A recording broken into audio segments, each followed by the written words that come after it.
Hey guys, and welcome back to our channel. I am Donnie, and along with my wife Aubrey, we are two Americans currently living in Germany and sharing all of our experiences living and traveling throughout Europe. Okay, so many of you know that we moved to Germany about 2.5 years ago, and I immediately started learning German. When I say I started learning German, I mean I really hit it hard. My classes were taught 100% in German from day one. I was at the school 4 hours a day, 5 days a week for 6 months.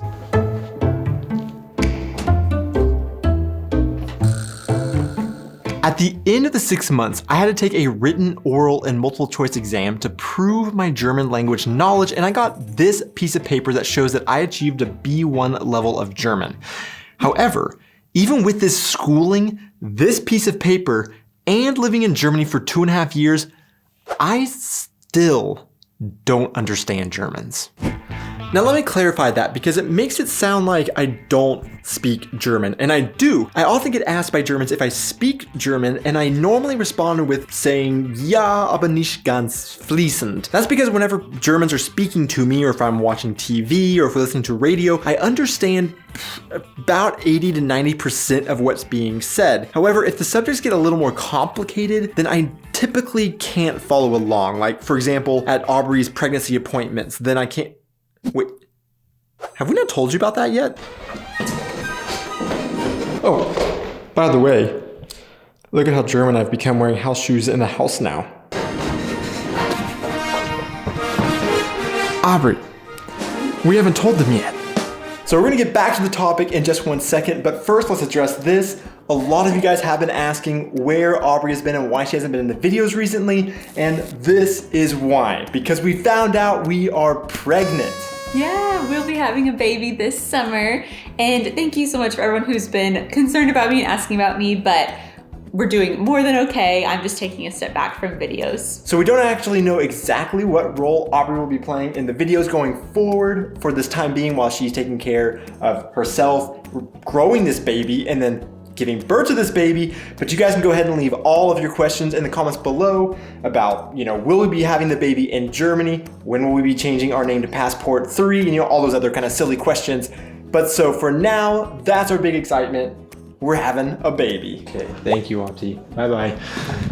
Okay, so now with that, let's go get back onto the subject of today's video. About 70% of our audience are Germans, and only about 9% of our audience are from native English-speaking countries. So I'm assuming that a vast majority of you guys are watching this video and English is actually a second or third language to you. Because of that, I would really be interested in knowing if you have experienced the same things that I am experiencing with speaking German. So let me know your thoughts on these things in the comments below. So when I mentioned the times when I can understand most German that someone is speaking to me is when they are, well, speaking to me. But what has been the biggest challenge at understanding Germans for me is when you take away the nonverbal cues someone is using when they are talking that help me understand what they are saying, and when things go digital. Besides our crazy aunts or uncles on Facebook, the rest of us hopefully know that we should be careful about what things we send via text, email, or other digital forms in which we are just writing. A sentence spoken in person could mean one thing when a person can read your body language, but once you remove those nonverbal cues, a sentence could be read in a completely unintended tone and be misinterpreted. For example, this sentence. Without someone's body language or other context clues, this could be read as either "we are pregnant" or "we are pregnant." What I didn't expect was just how much more difficult this is when I am messaging in a foreign language. So I haven't really explained yet why I am making this video, and basically I have some people that I email or text over here only in German. However, there are some of these messages that I legitimately cannot read. Now again, I don't mean that I can't read it and understand the words. I can do that, but I cannot read, or maybe a better word is feel, what they are actually saying when they are messaging me. And I've actually been left wondering if the person messaging me is angry at me, just expressing themselves passionately, or if they are actually indifferent, but I am just not understanding their emotions. Hey guys, real quick, I wanted to give a huge shout out to our patrons over on Patreon for supporting our channel. And if you would like to know ways that you could also support us in making these types of videos, I will leave a link in the description to our Patreon page that you can go check out. But honestly, other ways of supporting our channel that goes a long way is just by hitting that like and subscribe button and commenting your thoughts on this video. But with that being said, let's get back to the video. So say I am texting someone in English. There are certain linguistic cues that I put in a text to let the reader know that I am texting with a certain intention or emotion. Let's say that someone messaged me about their favorite movie they recommended and asked if I enjoyed it, but I didn't. I would probably start my response message with, well. In this case, I know by using the word well, I am cluing them into the fact that I didn't enjoy it, and they should be prepared for my answer. It is a way of easing them into the letdown and softening the blow, but also letting them know that I am not upset they recommended a bad movie to me. However, what I have learned with German is that I do not know how to do that. At this point in my language learning process, I have mostly just learned direct translations and how to form sentences, but I haven't had enough time to learn all the intricate ways of indicating tone of a message and feel the emotions behind it. So if a German uses one of these word indicators in a message to give me an emotional insight to the tone of the message, it just goes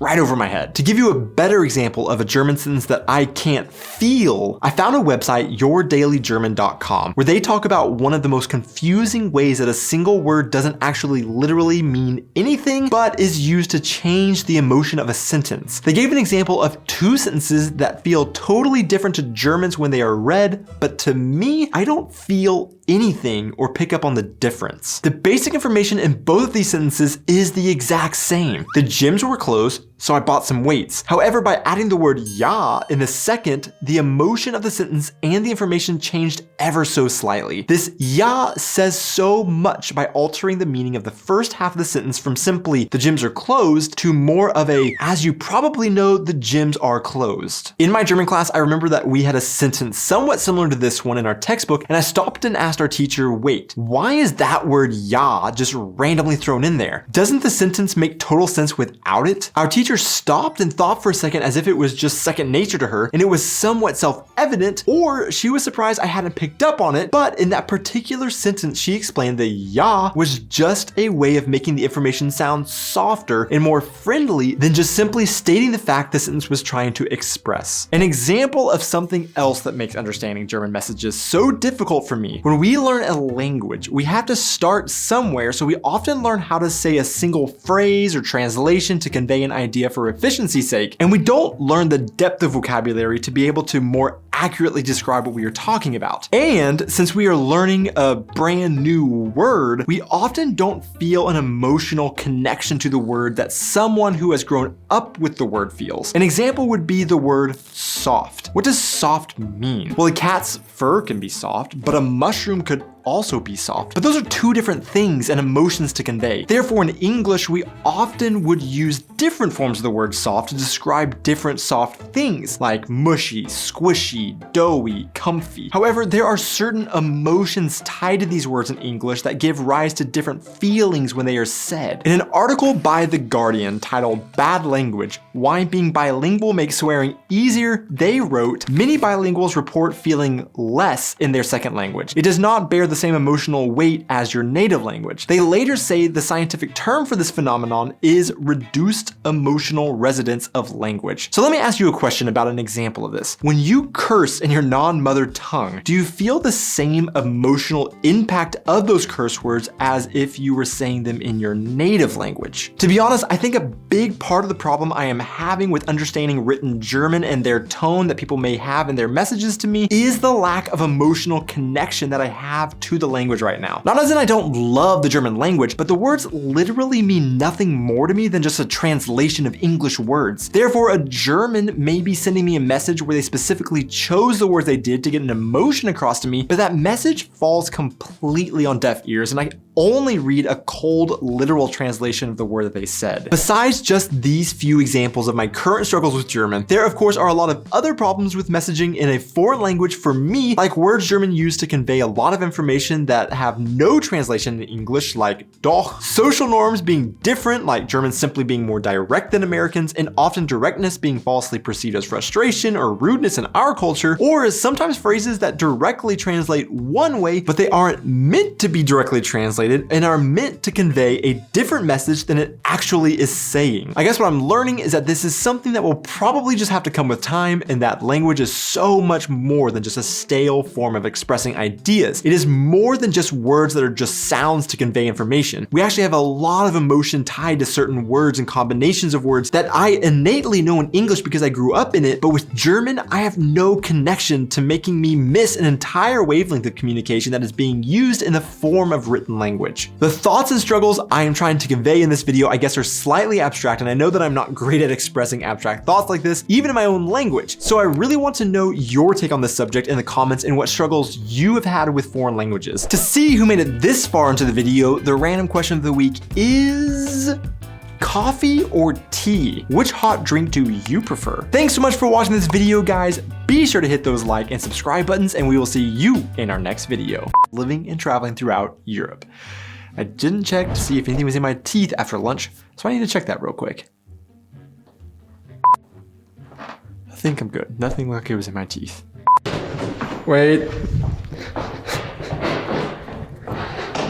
Okay, here I come.